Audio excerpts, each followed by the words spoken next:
نحمده ونصلی علی رسولہ الکریم اما بعد فاعوذ باللہ من الشیطان الرجیم بسم اللہ الرحمن الرحیم من یشفع شفاعۃ حسنۃ یکن لہ نصیب منها ومن یشفع شفاعۃ سیئۃ یکن لہ کفل منها قال النبی صلی اللہ علیہ وسلم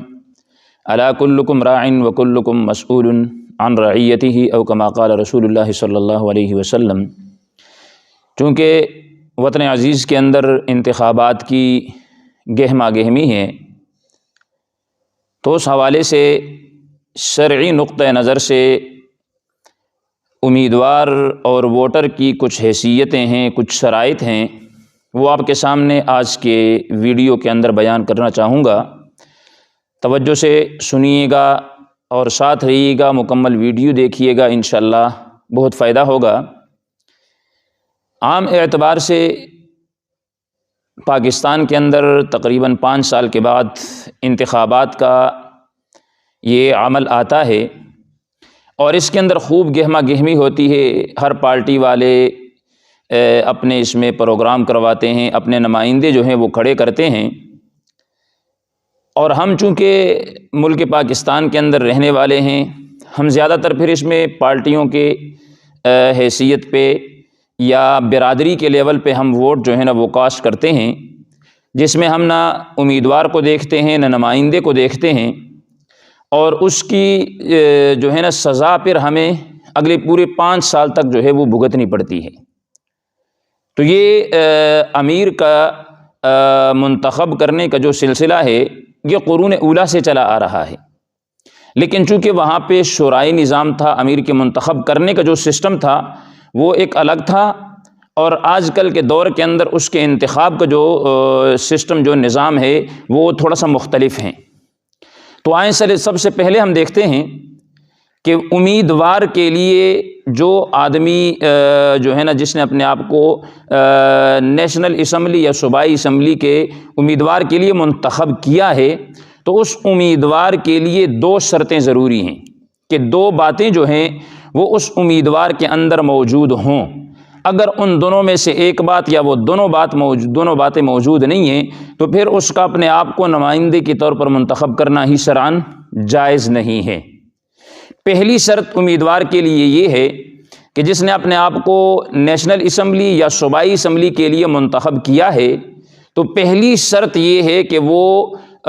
اس کا قابل ہو، یعنی اس کے اندر اس ذمہ داری کو پورے کرنے کی قابلیت جو ہے وہ موجود ہو۔ اگر قابلیت اس کے اندر موجود نہیں ہے تو پھر وہ اپنے آپ کو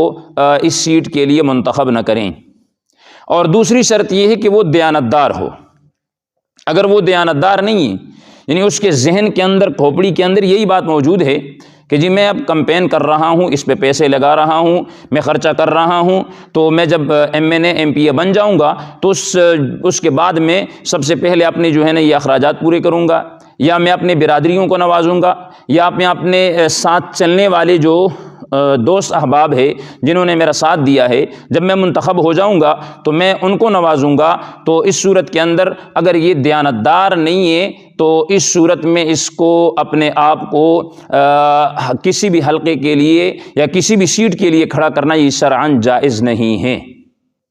کیونکہ قرآن مجید کے اندر اللہ رب العزت نے فرمایا نا کہ ان تؤدوا الامانات الی اہلھا۔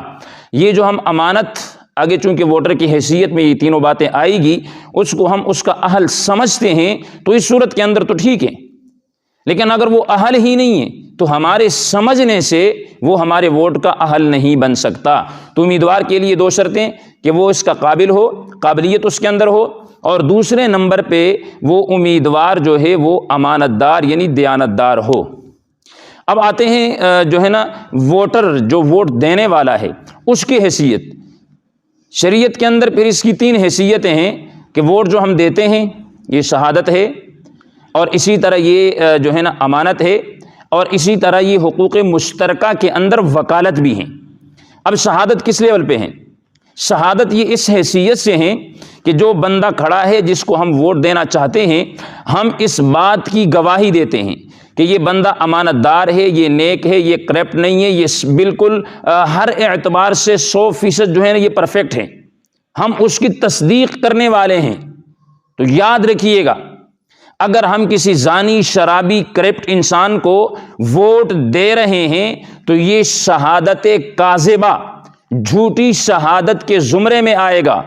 اور جھوٹی شہادت کے بارے میں بخاری شریف کے اندر پیارے پیغمبر صلی اللہ علیہ وسلم کی حدیث مبارکہ ہے، جس کا مفہوم یہ بنتا ہے کہ جھوٹی شہادت جو ہے یہ اکبر الکبائر، یہ بہت بڑے جو کبیرہ گناہ ہیں، یہ ان گناہوں میں سے ہیں۔ تو اس لیے جس نمائندے کو آپ ووٹ دے رہے ہیں یا جس کا آپ انتخاب کر رہے ہیں، تو ہر اعتبار سے اس کی جانچ پڑتال کرنا، اس کے اخلاق، اس کے اعمال، اس کے افعال، اس کے اقوال کو دیکھنا، یہ آپ کے ذمے ہیں۔ اگر وہ کرپٹ ہے، زانی ہے، شرابی ہے، تو اس کے سارے جرم کے اندر اس کے انتخاب کے بعد آپ بھی برابر کے شریک ہیں۔ اور دوسری جو ہے نا اس کی حیثیت ہے ووٹ کی، وہ جو دوسری حیثیت وہ امانت کی ہے۔ اب امانت اب دیکھتے ہیں کہ آپ کس لیول پہ دے رہے ہیں، جس کو آپ ووٹ دے رہے ہیں کیا وہ اس کا اہل ہے یا نہیں ہے۔ اگر اہل ہے تو ٹھیک، اگر اہل نہیں ہے تو پھر اس کے برابر آپ اس کے گناہ میں شریک ہیں۔ تیسری وکالت کی ہے۔ وکالت آپ اس کی وکالت گویا آپ اس کی سفارش کر رہے ہیں کہ یار یہ بندہ جس کے حق میں اپنی جو ہے نا رائے استعمال کر رہا ہوں، یہ بندہ 100% اوکے ہے، یہ کرپٹ نہیں ہے، یہ چور نہیں ہے، یہ زانی نہیں ہے، یہ شرابی نہیں ہے۔ آپ یہ سفارش کر رہے ہیں۔ اور قرآن میں اللہ نے کیا فرمایا کہ من یشفع شفاعۃ حسنۃ یکن لہ نصیب منها ومن یشفع شفاعۃ سیئۃ یکن لہ کفل منها۔ اگر اچھی سفارش آپ نے کی، کسی نیک آدمی کے بارے میں کی، تو یہ آپ کے لیے نیکی کا ذریعہ بنے گی، اور اگر کسی برے آدمی کے بارے میں آپ نے سفارش کی تو وہ جتنی بھی برائیاں کرے گا ان تمام برائیوں کے اندر آپ برابر کے جو ہے نا وہ اس کے ساتھ شریک ہوں گے۔ تو اس لیے یہ کوئی مذاق نہیں ہے، یہ کوئی مذاق نہیں ہے کہ 5 سال کے بعد آیا، برادری کو دیکھا، اپنا تعلق کو دیکھا اور ووٹ جو ہے نا وہ اس کے حق میں کاسٹ کر دیا ہے۔ ہم پر جو یہ تباہیاں آ رہی ہیں نا، ہم ووٹ اپنی مرضی سے دے دیتے ہیں، نمائندے کو نہیں دیکھتے، پارٹی کو نہیں دیکھتے، جماعت کو نہیں دیکھتے، اس شخص کو نہیں دیکھتے، اور پھر 5 سال تک ہمیں اس کی سزا جو ہے نا وہ اگلے 5 سال تک بھگتنا پڑتی ہے۔ تو اس لیے یاد رکھنا، اگر کسی حلقے کے اندر کوئی نیک امیدوار ہے اور لوگ اس کو چھوڑ کے دوسروں کو ووٹ دیتے ہیں تو یہ شرعاً جائز نہیں ہے۔ اور اگر کوئی بندہ ووٹ نہیں دیتا، اسے چھپاتا ہے، اپنی رائے اس نیک آدمی کے حق میں استعمال نہیں کرتا، تو یہ بھی شرعاً جائز نہیں ہے۔ اور اگر کسی حلقے کے اندر کوئی امیدوار ایسا کھڑا ہے،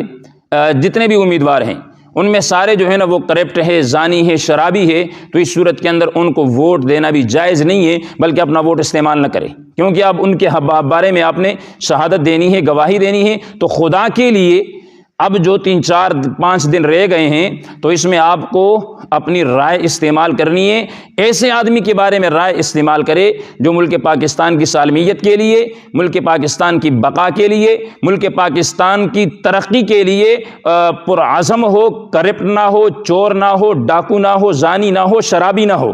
اس نیت سے آپ کریں، اور جو ملک پاکستان کے اندر نفاذ اسلام کے لیے راستہ ہموار کرنے کا عزم کریں، جو تحفظ ناموس ختم نبوت کا جو ہے نا وہ عہد کریں، تحفظ ناموس اصحاب رسول صلی اللہ علیہ وسلم و اہل بیت عظام رضوان اللہ تعالی علیہم اجمعین کے تحفظ کو ملک پاکستان کے آئین اور قانونی اداروں کے اندر اس کو مزید آگے بڑھانے کا عزم کریں، تو ایسے آدمی کا ساتھ دیجیے، انشاءاللہ دنیا بھی بنے گی، آخرت بھی بنے گی۔ جو کچھ کہا سنا، اللہ سمجھنے اور عمل کرنے کی توفیق عطا فرمائے۔ وآخر دعوانا ان الحمد للہ رب العالمین۔